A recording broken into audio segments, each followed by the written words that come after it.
breaking news. We just got an update from the actual sources from the Tupac trial. This is what they have to say about what the grand jury just unfolded on the hours of testimony and the indictments to follow. The autopsy stated that Tupac was the main person. He got hit up over 5 times. This what led feds and forensic scientists to believe that it came from up close and personal. So talking about Tupac, you know, and the recent events that occurred, looking at the news and whatnot and all the different channels. Right now, Tupac has been, you know, he's been set up. And it's kind of interesting when you look at the story because Keefe was trying to plead that he's not guilty in the recent cases. But when you look at the story, how did Suge Knight pull up with the white Cadillac with him right beside him, right? He was injured in the accident, right? But how did he come unscathed? You know, he wasn't killed, but Tupac was killed. I feel like Suge Knight played a part into Tupac's death because he talks about saying that he did not play a part. He did not try to get Tupac killed. But how did they know Tupac was in the white Cadillac with Suge Knight that night? How did they know that he was, you know, with him where he was at during that event? And if you look at my past videos, I even had that, you know, Tupac was in the casino with him in the MGM Grand. You know, he was, you look at Keefe's group that was approaching Tupac and Suge Knight. They had an altercation in the casino. But shortly after, you know, Suge Knight's in the white Cadillac with Tupac, and he gets shot up, right? He gets set up from the left-hand side of the window.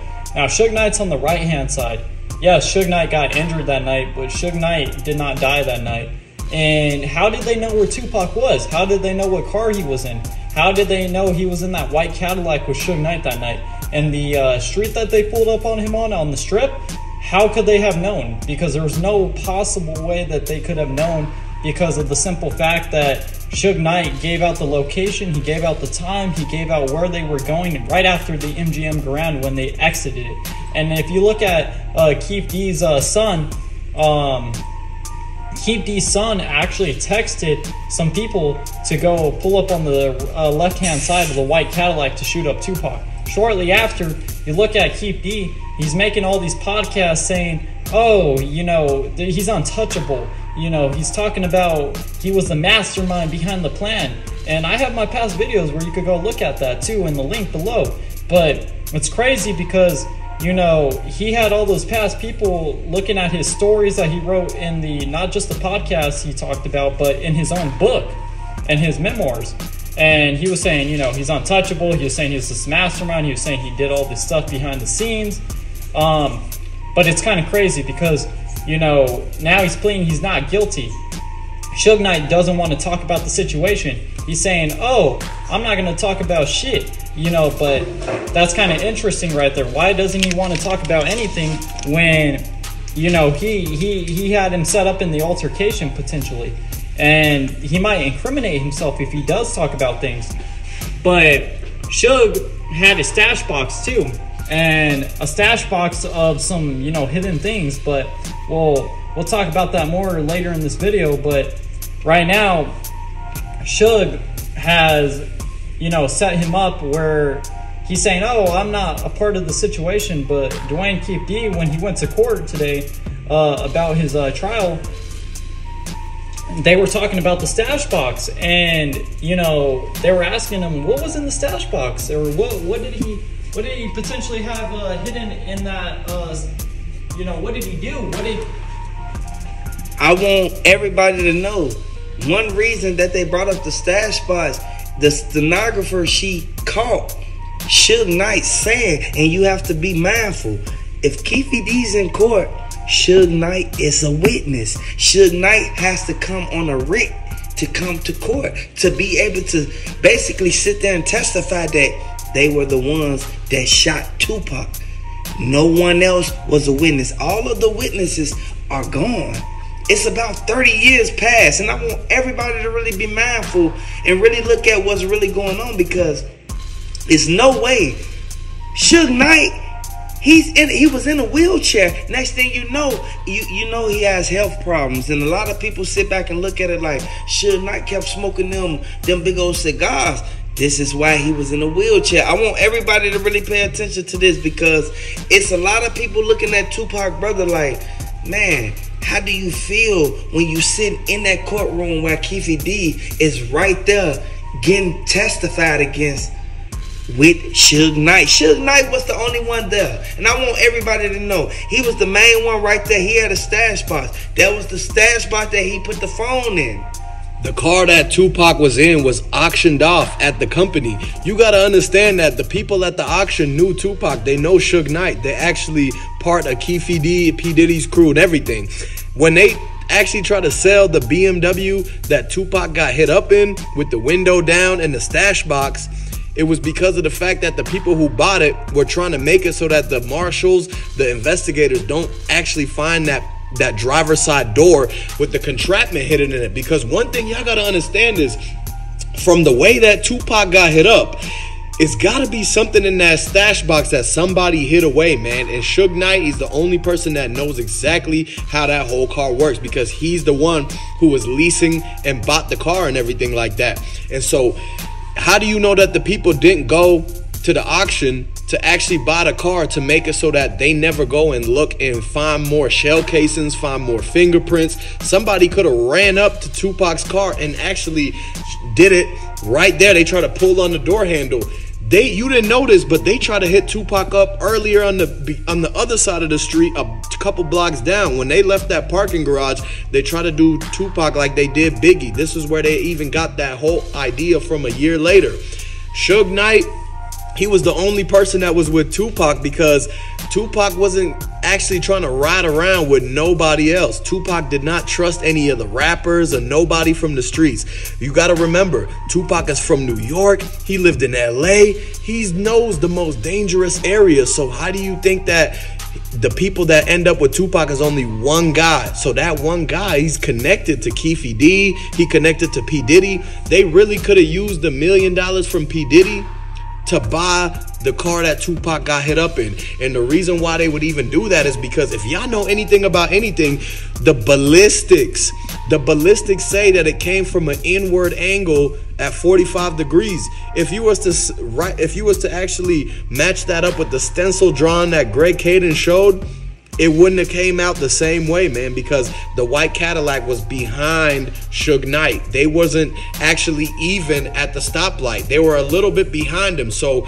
if they was to hit Tupac, they would have hit him from the shoulder, not from the front end. So one thing y'all got to understand, man, it's a whole nother way that it could have happened, man. A lot of people was actually looking at the fact that Tupac was set up, and they didn't know whether it was from a Snoop Dogg incident. They didn't know whether it was from a Suge Knight, a P. Diddy. If you really look at it, Tupac had enemies and people that had special interests from all angles, man, and they fired at him and everything. But the main reason why this whole thing is coming back into light is because of Keefe D. Keefe D was the one who, he said a whole lot of things, but you got to remember, Keefe D never talked about the car. Why did Keefe D not talk about the BMW? He never even said that. He said it was Suge's car. If it was Suge's car, then that means that Suge should have been able to actually buy it back. Why did they have to take it to auction? And this goes back to realize that the stash box has something in it. Till this day, we interviewed the company. They said that they actually still haven't opened the stash box. And when they shook the door and they opened the door and closed it, it's something that keeps rattling inside. They scared to pry that open and find out what Suge Knight put in there, because he's going to have a lot of people that is still connected with Suge Knight are out. Even though Suge Knight is in, he's got people that's trying to make offers on that $1 million car, because the $1 million hit that P. Diddy put up, everything is connected back to the fact that when they actually set up Tupac, somebody had to write that check. This is the reason why the people is working so hard on the RICO right now, because they understand that nobody's supposed to do this, man. The fact that the people the system is the only people that's allowed to do this. They can't let P. Diddy come out and try to think that he up the level and anything like that. They still have to put their foot down on his neck because they have to make an example out of anybody who thinks that they could go out, put $1 million on somebody's head. It happened with a lot of rappers. Tupac was the first rapper that this really happened to. If you go back and look at hip-hop history, everybody can agree that Tupac is the best rapper that's ever did it. And this is the reason why the envy, the jealousy, and the greed came about, because a lot of people wanted that spot. A lot of people wanted to be the king of this, the king of that, the king of LA, the king of Memphis, the #1 guy.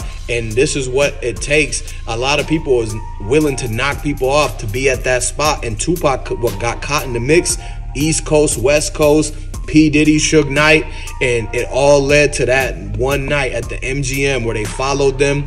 Then they try to actually pull up next to him, and this is where the cameras cut off. The witnesses, they start not remembering all of a sudden no more. This is the things that be going on, man. We got to get the justice for Tupac. If y'all actually want the justice for Tupac, let it be known. Drop them 222s down in the comment section, because Tupac was a well-known figure. A lot of people don't understand the criteria that Tupac actually put out there.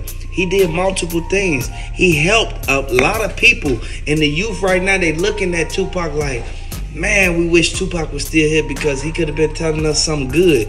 A lot of people listen to all this music out here. The music good, the beat's good, but you gotta understand, Tupac was the main one who basically set aside and put forth Dear Mama. Y'all gotta understand, Brenda's Got a Baby. People don't know this, but Suge Knight was the main one. He was right there. And a lot of people feel that Suge Knight, he fired the first shot. A lot of people feel that. And I know a lot of people gonna really look at this and be like, okay, this is a revolving door and we have to understand. We gotta open our eyes to the fact of what's really going on. But Gene Deal, he's one person who's still there.